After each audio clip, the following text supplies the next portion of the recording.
Hola, buen día, ¿cómo están alumnos? Bueno, ya me están conociendo, muchos ya me han conocido y bueno, saben que soy yo encargado de docencia con respecto a la asignatura nutrición, más nuestro equipo conformado por la licenciada Silvina Jara, jefa de trabajos prácticos, Victoria Torre, docente autorizada para la materia nutrición, igual que Fernanda Souto y Romina Ferragolo.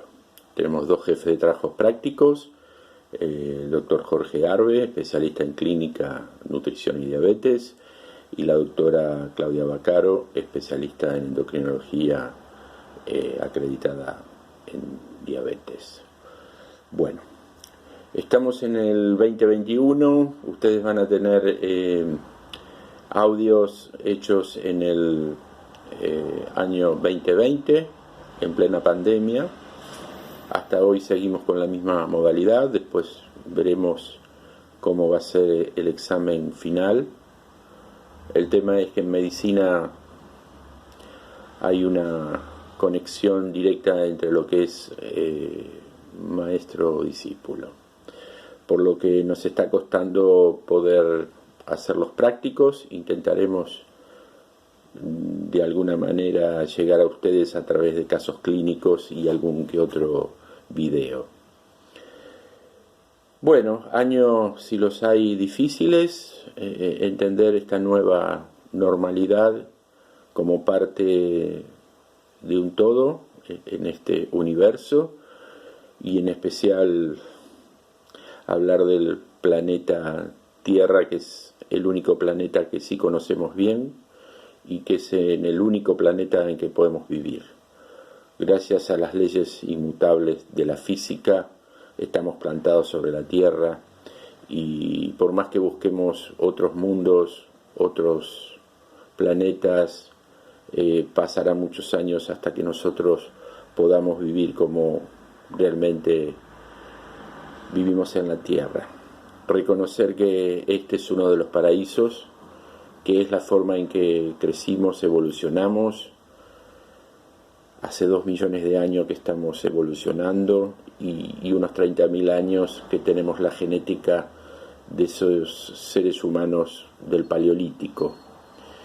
Que 30.000 años es muy poco para cambiar la genética, pero sí, los que estudiamos la epigenética sabemos que esos cambios conformacionales a través de, entre comillas, del sufrimiento genético, modifica diferentes expresiones de nuestro sistema a través de los cambios tanto climáticos, sequías, guerras, pandemias. Bueno, y si hablamos del planeta Tierra, tenemos que decir que, bueno, estamos en el continente americano, Sudamérica, dentro de Sudamérica, Argentina, y dentro de Argentina, nosotros, Hospital Evita de Lanús, 8 kilómetros de la UBA.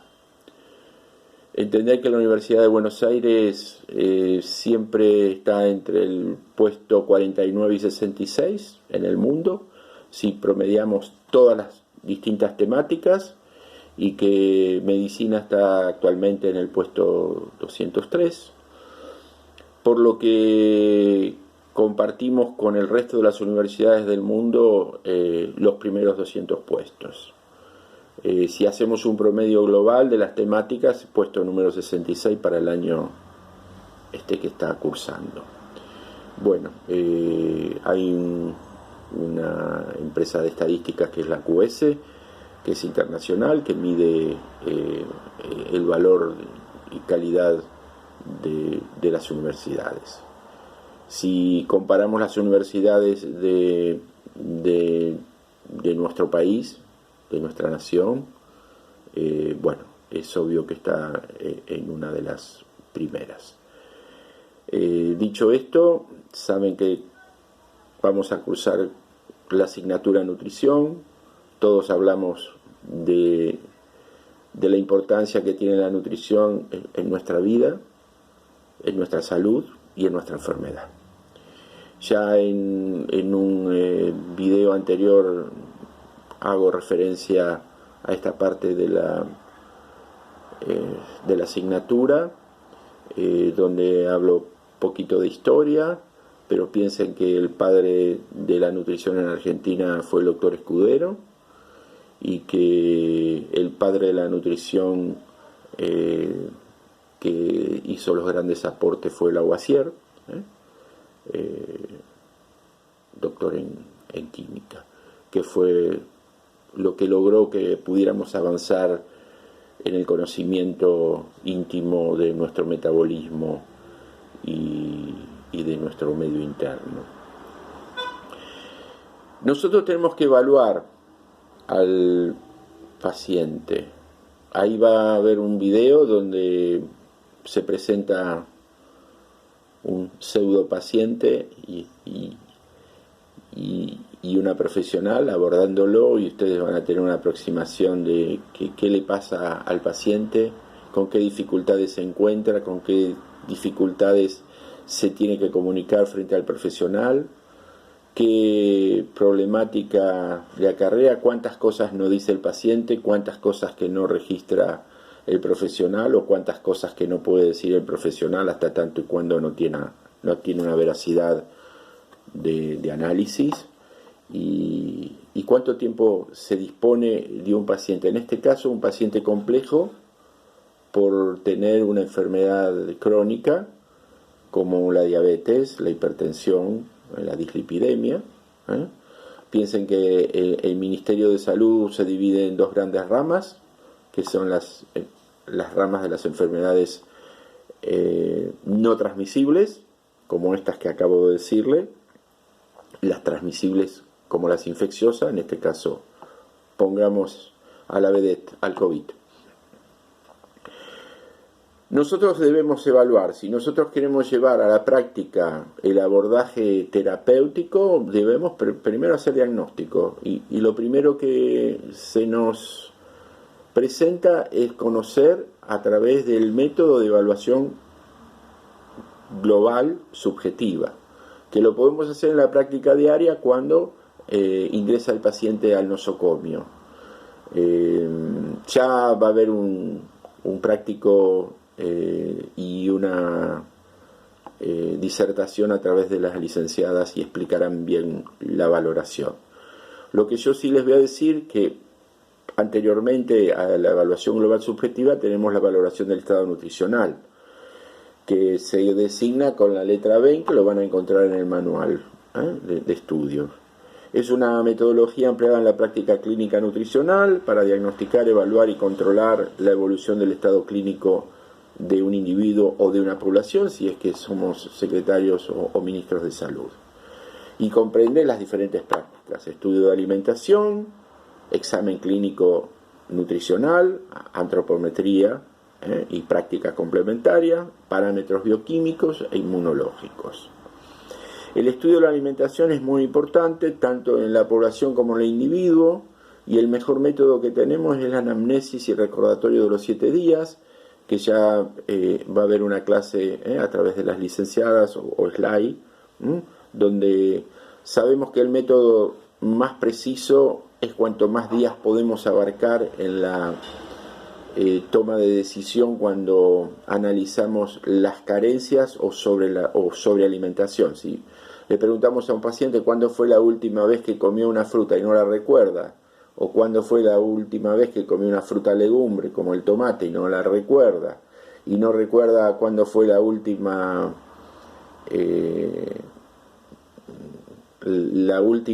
vez que comió una ensalada verde, una ensalada cruda, cuándo fue la última vez que comió un trozo de carne roja, carne blanca. Bueno, eso nos arma en un modelo donde sabemos que las organizaciones internacionales relacionadas con nutrición y metabolismo hablan de que necesitamos comer una serie de alimentos protectores y que debieran guiarse por los colores, y serían esos 5 alimentos fundamentales de diversos colores, que deben ser distintos, porque sabemos que cargan en diferentes vitaminas y minerales de acuerdo a esos colores, ya lo van a estar sabiendo.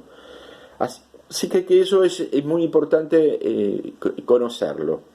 Y si relacionamos la salud con la nutrición o la enfermedad, ahí ya vamos a tener por lo menos la punta del ovillo. Con respecto a cómo vamos a valorar el estado nutricional, es a través de la antropometría. Tenemos que tener una balanza, un centímetro y un medidor de la talla. Con eso sacamos el índice de masa corporal, que es el peso sobre la talla al cuadrado, y con eso vamos a tener un índice, que en realidad esto no surge tanto de la medicina, sino de una rama de los seguros de vida, donde vieron que a mayor índice de masa corporal, mayor riesgo cardiovascular. Por lo que tenemos que tener en cuenta la relación masa magra, masa grasa. Cuando nosotros pretendemos frente al paciente inducirlos a pensar a que están enfermos, siempre tenemos que tener la precaución, porque el peso corresponde a ese modelo bicompartimental, donde la relación entre la masa grasa y la masa magra influye positiva o negativamente en las enfermedades. Ya vamos a saber sobre el síndrome metabólico y ahí vamos a explayarnos un poquito más. Ustedes deben reconocer que la idea de comprender que el síndrome metabólico es una constelación de varios factores de riesgo mayor que por el azar para las enfermedades cardiovasculares también. Y está en esa relación entre la cantidad de masa grasa y masa magra. Ustedes saben que la masa magra es la masa netamente producida por la síntesis de las proteínas que cargan en la musculatura. Y que hoy sabemos que perder los aminoácidos que se van a transformar en energía a través de la masa magra es perder salud, perder vida y envejecer más rápido.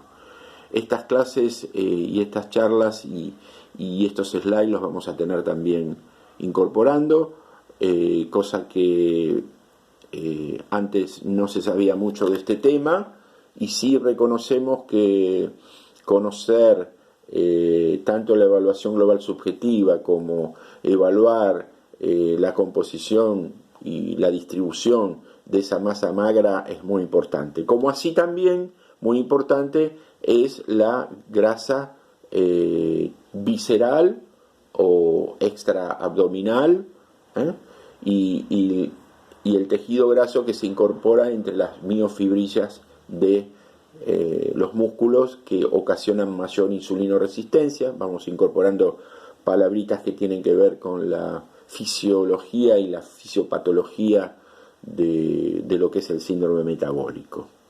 Por lo tanto, siempre tenemos que tener, aparte de la balanza con el medidor de altura, un centímetro para poder evaluar la cintura.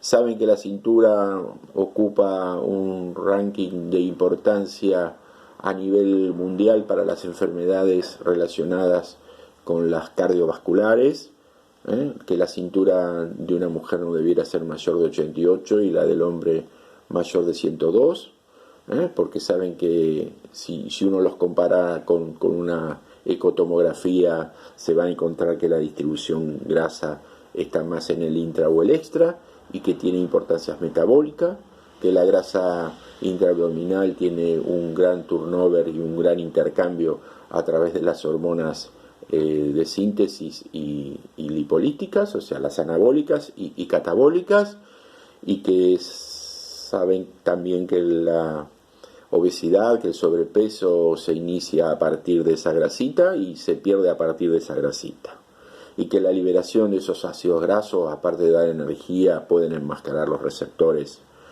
de insulina y generar aún más insulinoresistencia, y ya vamos a ver toda esa problemática. Otra de las cosas importantes es evaluar la circunferencia media braquial, y otra de suma importancia son los pliegues. Y esto reviste mucha importancia cuando en esta modernidad que transitamos, las enfermedades relacionadas con la nutrición, más por sus carencias, como las variedades de los trastornos de la conducta alimenticia, ahí tenemos que ir a buscar pliegues, porque siempre podemos con nuestras palabras generar más conflictos y más enfermedades que soluciones, cuando nos derivan a una posible anorexia nerviosa, y cosa que tal vez no lo sea, y tal vez esa persona está pensando que está con sobrepeso y hacemos el índice de masa corporal y no nos da, entonces tenemos que ir a los pliegues, pero puede ser que los pliegues sí den. Los pliegues tienen importancia para inducir a pensar si la estructura se vuelve tendiente hacia el androgenismo, o si es longilíneo, o si es ginoide. Tanto si se toman los pliegues subescapulares, como abdominales, como tricipitales, como los pliegues del cuádriceps. Entonces, saben que hay plicómetros, saben que hay impedanciómetros que miden el contenido de tejido graso en relación al tejido magro, que hoy es de gran ayuda. Pero piensen que ustedes, futuros médicos que salen de la UBA y que van a poder trabajar al pie de la montaña o en un centro sofisticado, lo más importante son estos tres elementos que les digo. Ni hablemos de tener un aparato de tensión arterial, porque saben que el 35% de la población adulta padece de hipertensión arterial, y que la diabetes se lleva más del 10% en la población. Si tenemos que complementar a los estudios antropométricos, bueno, lean, fíjense en los slides que hay otros métodos, pero hay un método que no deben dejar de evaluar, que es el relacionado con la bioquímica. Entonces, ¿qué tenemos que pedir? Un proteinograma electroforético, tenemos que pedir un hemograma, es el ABC, ¿no? Un hemograma para ver cómo están las células, tanto blancas como rojas, las plaquetas, la eritrosedimentación. Y después, si vamos al metabolismo, tenemos fundamentalmente a la glucosa, a la hemoglobina glicosilada y a las fructosaminas. Por otro lado, la función renal, urea, creatinina, ácido úrico.